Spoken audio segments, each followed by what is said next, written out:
ఎన్నికల సమయంలో ఎన్డీఏ కూటమి ప్రభుత్వం ఏర్పరిచిన వెంటనే పంచాయతీరాజ్ వ్యవస్థని బలోపేతం చేస్తాం. ప్రభుత్వ పనితీరులో పారదర్శకత, జవాబుదారీతనం తీసుకొస్తామని మాట ఇచ్చాం. ఇచ్చిన మాట ప్రకారం ఈ నెల 23వ తేదీన దేశంలో మునిపెన్నడూ లేని విధంగా, జరగని విధంగా రాష్ట్రంలోని 13,326 పంచాయతీల్లో 4,500 కోట్ల రూపాయల నిధులతో 87 రకాల పనులతో గ్రామాభివృద్ధి చెందేలా, 9 కోట్ల పని దినాలతో 54 లక్షల కుటుంబాలకు ఉపాధి కల్పించేలా మహాత్మా గాంధీ జాతీయ గ్రామీణ ఉపాధి హామీ పథకం కోసం ఒకే రోజున గ్రామ సభలు నిర్వహించి తీర్మానాలు చేస్తున్నాం. దేశంలోనే పంచాయతీ వ్యవస్థను ప్రవేశపెట్టిన రెండో రాష్ట్రం మనదే. 73వ రాజ్యాంగ సవరణ ద్వారా పంచాయతీలకు రాజ్యాంగ ప్రతిపత్తి కల్పించి 3 దశాబ్దాలు దాటింది. ఇప్పుడు రెండో తరం సంస్కరణలతో పంచాయతీ మలిదశ విప్లవం మన ఆంధ్ర రాష్ట్రం నుంచే మొదలు పెడుతున్నాం. గత 3 దశాబ్దాలుగా ప్రతి స్వాతంత్ర దినోత్సవానికి, గణతంత్ర దినోత్సవ వేడుకలకు మైనర్, మేజర్ పంచాయతీలకు నామమాత్రంగా 100 రూపాయలు, 200 రూపాయలు మాత్రమే ఇస్తూ వచ్చారు.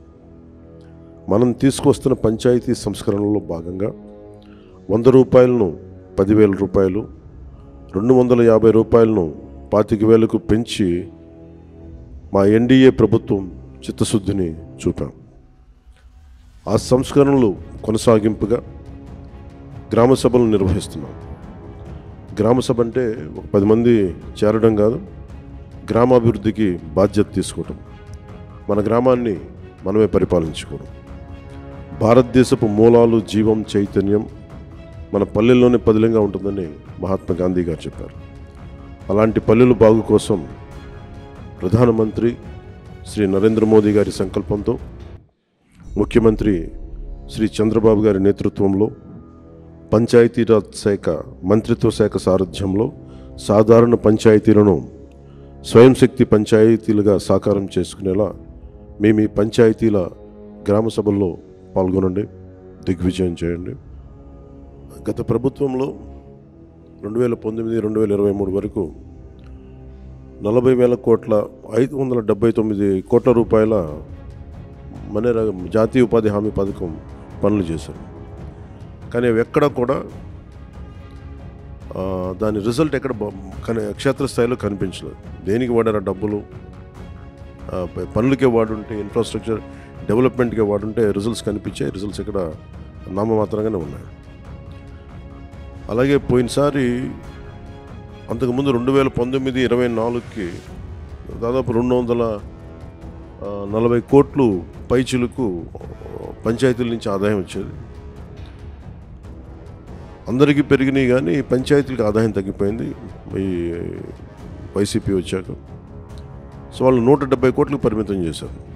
19-24 అప్పుడు 240 కోట్ల నుంచి 270 కోట్ల దాకా వస్తే 19-23కి వాళ్ళు 170 కోట్లకు పట్టుకొచ్చారు. ట్యాక్సెస్ కలెక్ట్ చేయడం మానేశారు. ఏం చేశారు? అదొకటి ఒక ఇది ఉండిపోయింది. ఇది మేము చాలా త్రికరణ శుద్ధితో మార్చాలనుకుంటున్నాం. పంచాయతీల్ని బలోపేతం చేయాలి, వాటి కాళ్ళ మీద వాటి నిలబడగలిగే పంచాయతీలు ఉండాలి.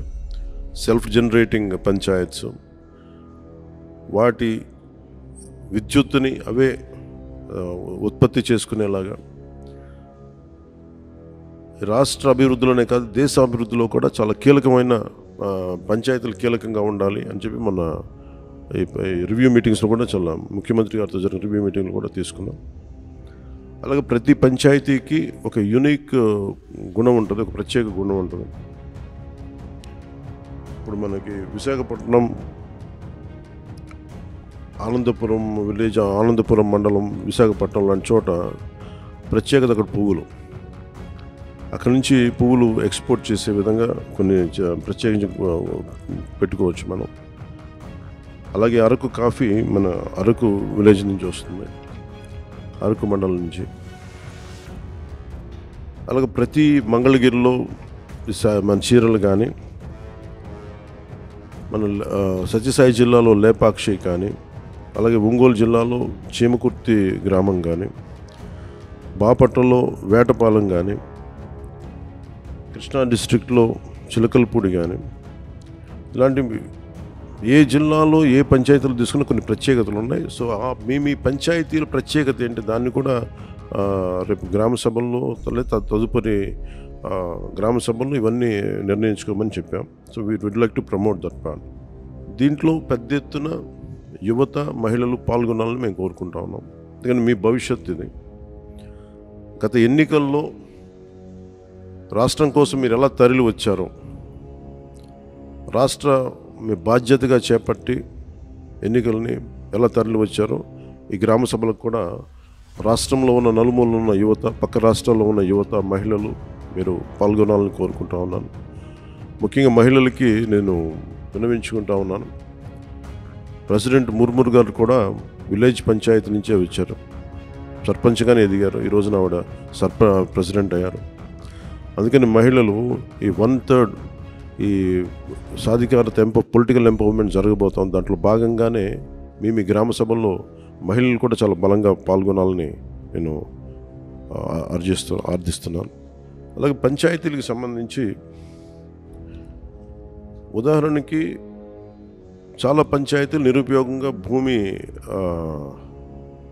ఉపయోగం లేకుండా పోతుంది.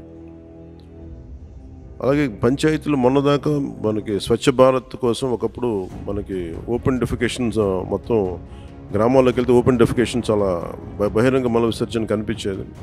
స్వచ్ఛ భారత్ వల్ల చాలా వరకు తగ్గింది. ఇప్పుడు దాన్ని కన్సాలిడేట్ చేసి +1కి తీసుకెళ్లేలాగా పంచాయతీలు చేయాలని ఒక ఆదేశాలు ఇచ్చాం.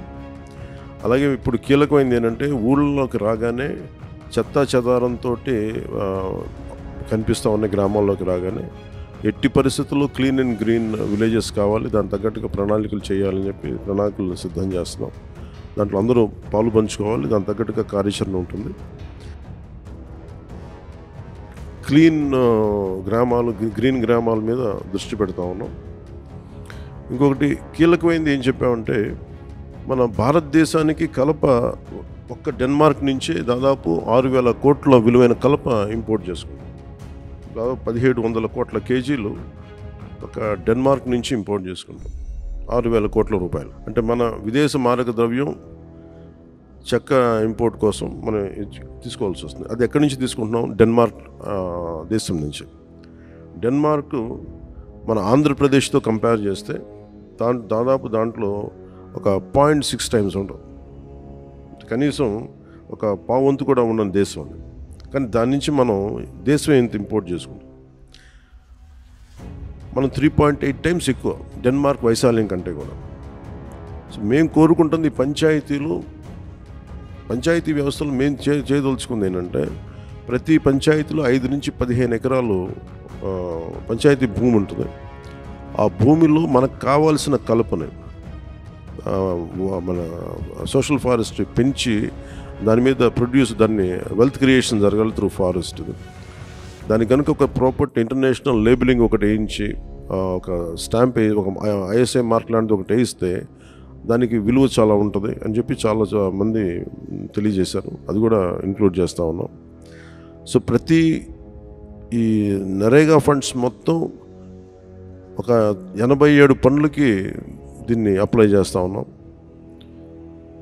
ముఖ్యంగా ఫారెస్ట్ ట్రెంచెస్ తవ్వటం, అలాగే కొన్నిసారి మూగజీవాలు అడవుల నుంచి బయటకు వచ్చేస్తుంటే నీటి సౌకర్యాలు లేక, అలాగే లోపల అడవుల్లో కూడా ఈ వాటర్ ట్రెంచెస్ తవ్వి ఊటబావులు లాంటివి క్రియేట్ చేసి వాటికి వాటర్ సోర్స్ క్రియేట్ చేయడం కూడా నరేగా పనుల్లో ఒకటి కీలకమైంది.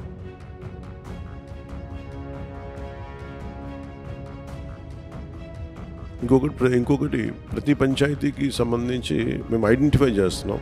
ఇది టూరిజం ఏరియాల దగ్గరగా ఉండే పంచాయతీలు, ఎకో టూరిజంకి దగ్గరగా ఉండే పంచాయతీలు, లేదంటే ప్రత్యేకించి మన